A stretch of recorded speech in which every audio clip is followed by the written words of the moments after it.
Hi everyone, it's Betsy from Time Enough. So today's video is going to be a little bit different.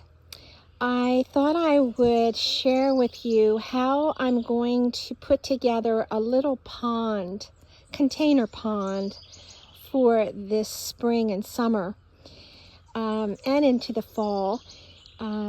I have tried ponds in the past. I had one in-ground pond, and that one lasted for 3 or 4 years, I guess it was, maybe 5 years.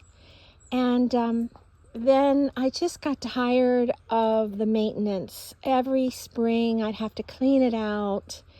And I also found that the fish I put in it didn't survive the winter. So I think our winters were just too cold here for the fish. And so that kind of upset me a bit. And I thought, no, I'm not going to do that kind of pond anymore. And I got rid of that one. So then I tried an oval-shaped pond.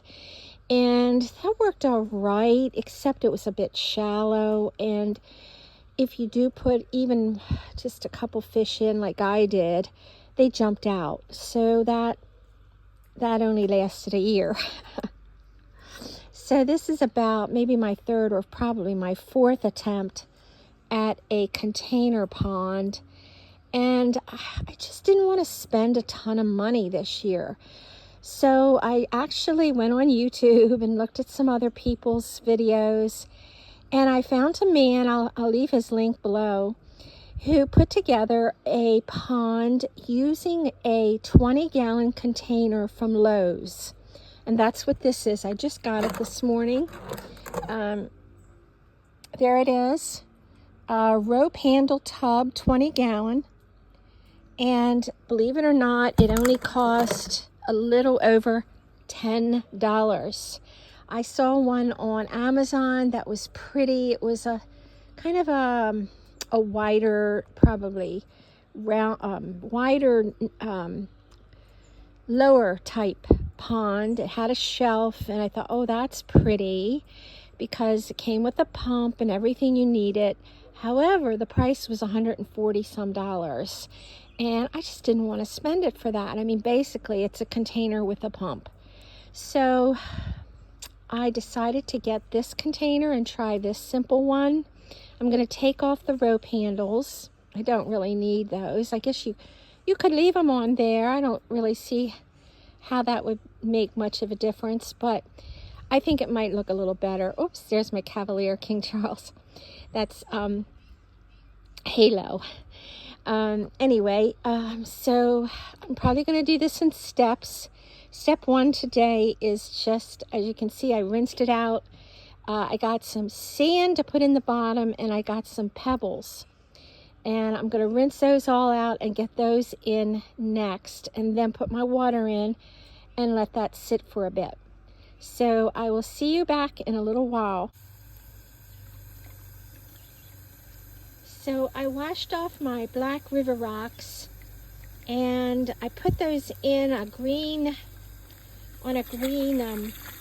plastic, I think it's a thing you put under the pots, you know, so water doesn't go on your floor below it. I don't know what they're called, but I put that in to contain the pebble rocks. They were also being black. I know if I put them on the very bottom, you wouldn't even see them. Now remember, I'm just experimenting. I'm not an expert. So if you want an expert pond builder, don't depend on me. But I'm having a good time doing this, and I just wanted to share what I'm doing. I'm going to get some more gravel, and I think I'm going to put that around the outside of the river rock. So I bought some beach sand, but I washed it, and I could not get it to clear. It just looked cloudy and cloudier. So I decided not to use it. And I didn't really buy a whole ton of it, so I just decided to throw it out in the dirt. So here it is, getting closer to the top. And I have it in a shady spot. I don't really want to grow the plants in the water. So this pond is basically just to give me a water feature in my garden so that I hear the water. And I'm going to put a bamboo pump on top that you'll see in a little bit.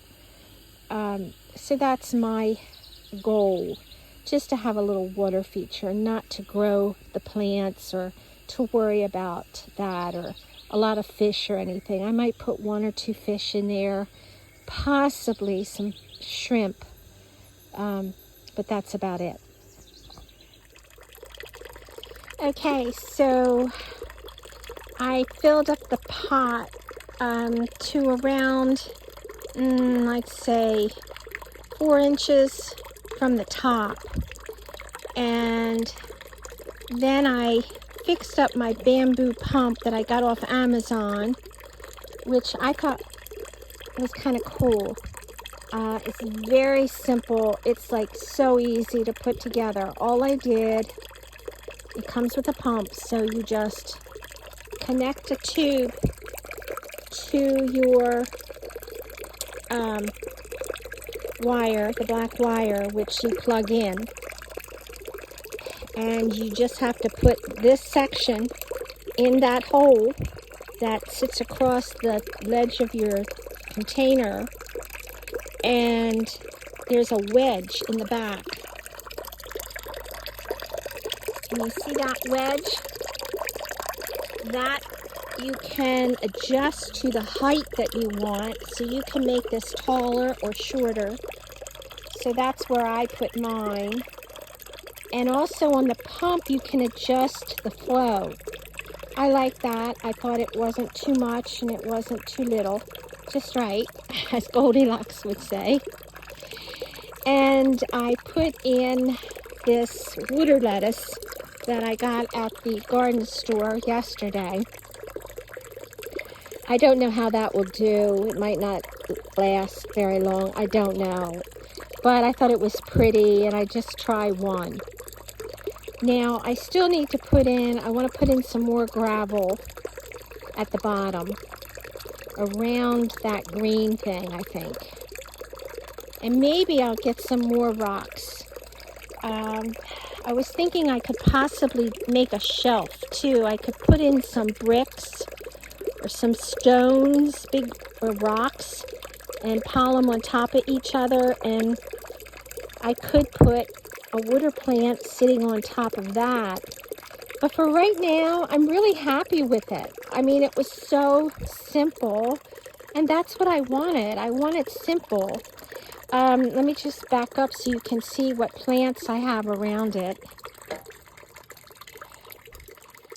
I have a fern in a ceramic pot there, clay pot rather. And then I have, I can't remember the name of that plant. I think it's some sort of cypress. And I have this raspberry, I think it's a verbenum,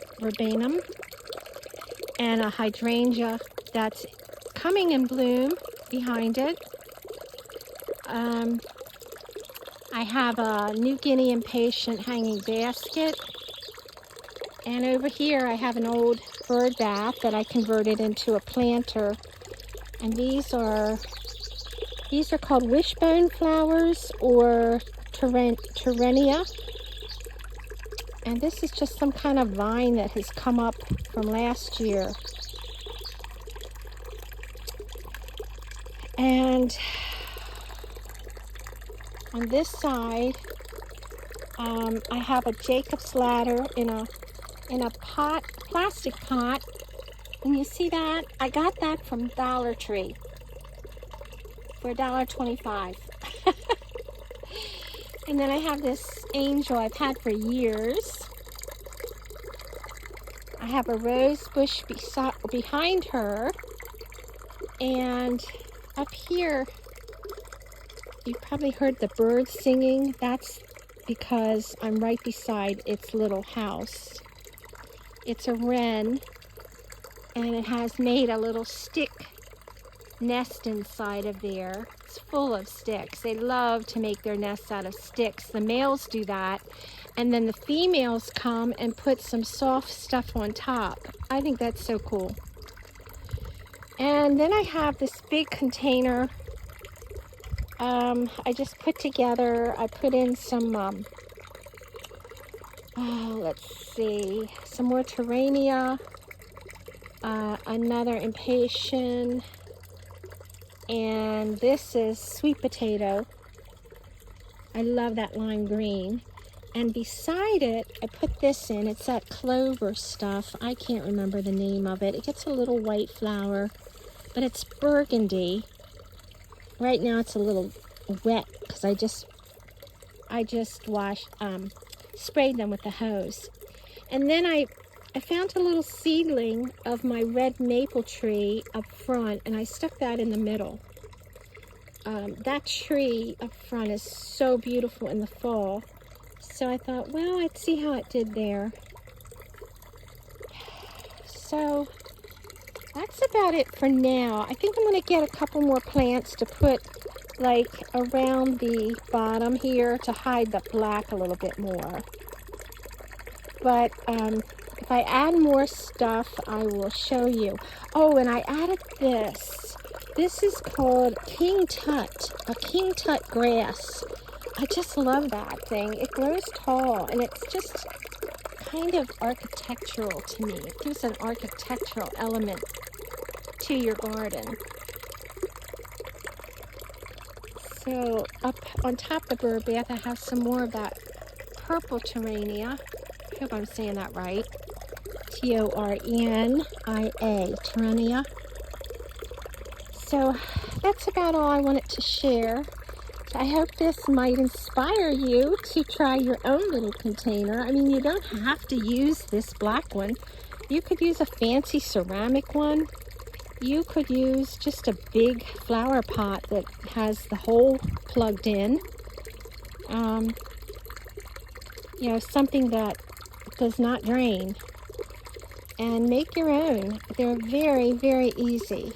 Now, my only concern with mine here is that because it's in the shade, I'm not worried about the plants growing, since I'm not going to have many plants inside the water.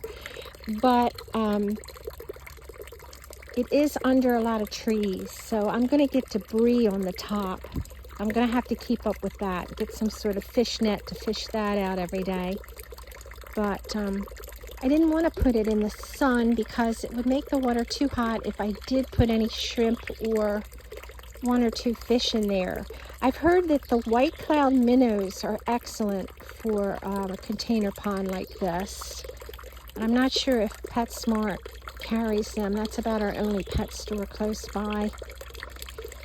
So thank you so much for watching, and have a great day and happy gardening, everyone. It's such a wonderful thing to do, especially in the springtime. Take care. Bye-bye.